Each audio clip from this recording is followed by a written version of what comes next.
আজকে যতটা না অবাক হয়েছি নিজের ক্ষেতে লাল শাক তুললা।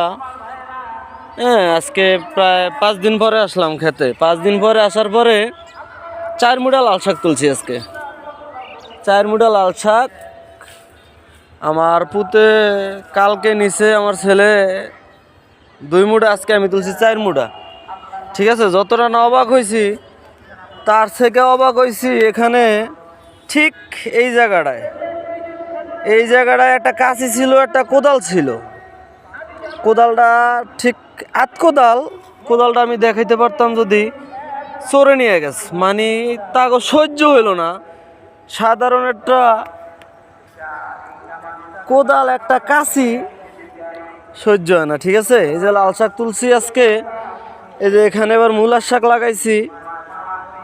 মূলার শাক আসলে এটা তো ব্যবসার জন্য করি না আমরা, এটা হইল গিয়া আসলে এটা শখ। ওই যে আমার ছেলে এসা পানি দিতে আছে, আসলে এটা শখের থেকে করা, কাজের ফাঁকে ফাঁকে এটা একটু করি, শখ ছিল।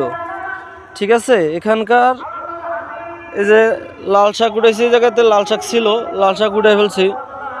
এই যে বাগুন, তারপরে হচ্ছে মূলা, এটা হচ্ছে ডাঁড়া।